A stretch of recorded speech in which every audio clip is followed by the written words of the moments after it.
All right, let's jump right into this explainer.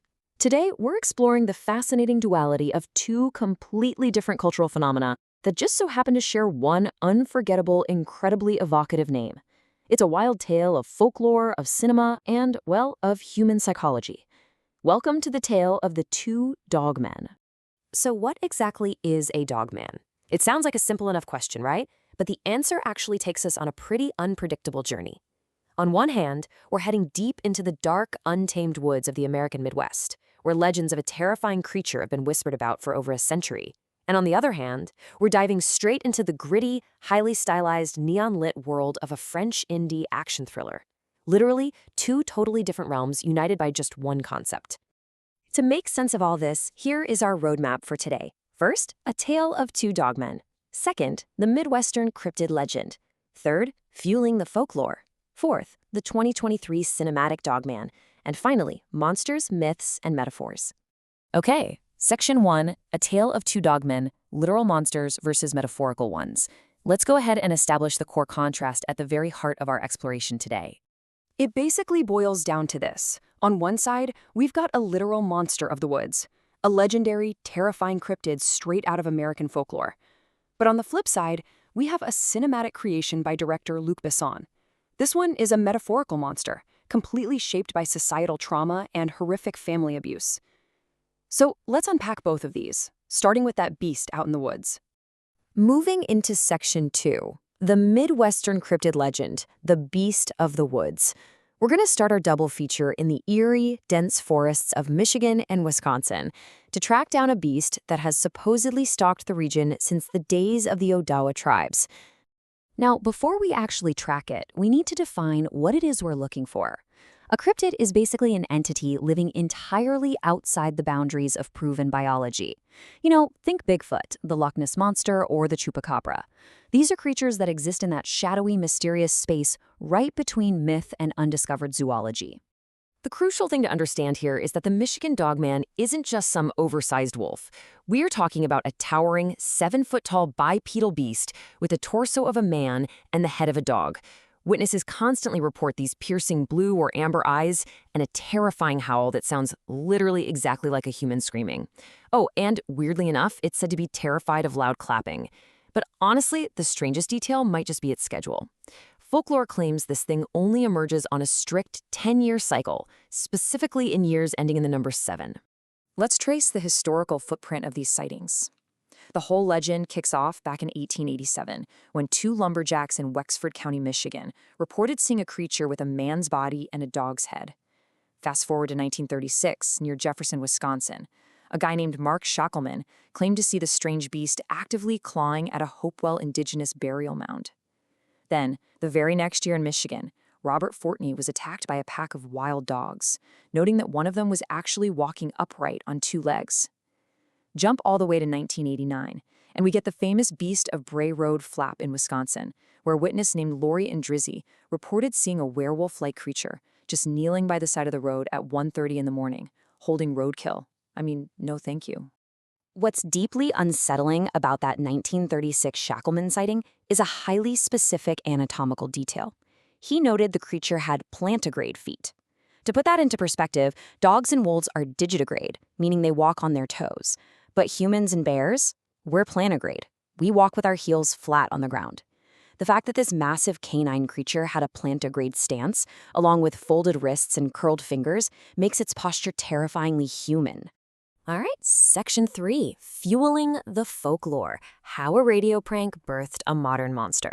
So how on earth did these isolated, regional sightings turn into a massive pop culture legend? Let's take a look.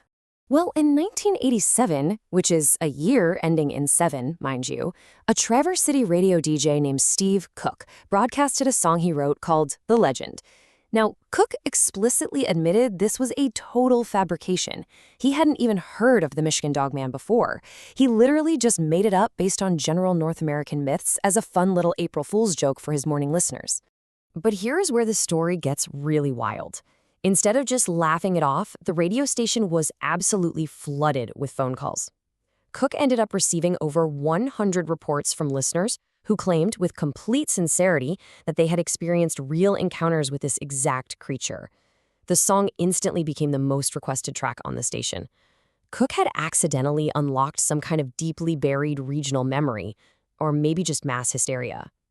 Researchers and skeptics actually have a pretty compelling psychological explanation for all this. Think about the late 19th century lumber camps.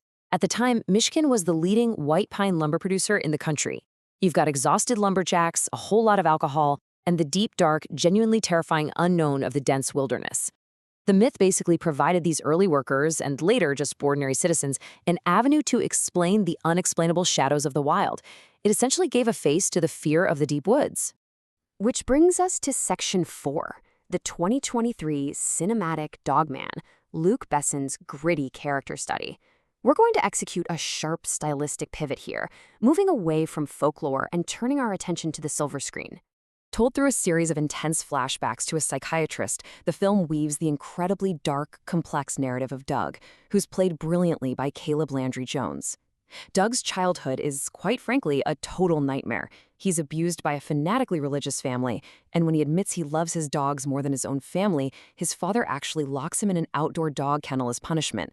In a horrific climax to his youth, his father shoots him, which severs a finger and leaves him permanently paralyzed. As an adult pushed to the very margins of society, Doug finds solace performing in a drag cabaret and literally relies on an army of loyal dogs, whom he trains to pull off elaborate jewelry heists, just to survive and seek revenge against a world that was so cruel to him. As you can probably guess from that plot summary alone, the film took a massive creative risk. It is strange, it's dark, it's highly eccentric, and it definitely didn't appeal to everyone. This is perfectly summed up by a particularly colorful quote from Catherine Bray at The Guardian, who called it the most ludicrous film you'll see all year, maybe ever. But if we look at the review data impartially, we see a really fascinating split. On Rotten Tomatoes, critics gave it a middling 59%, while audiences rated it a very solid 84%.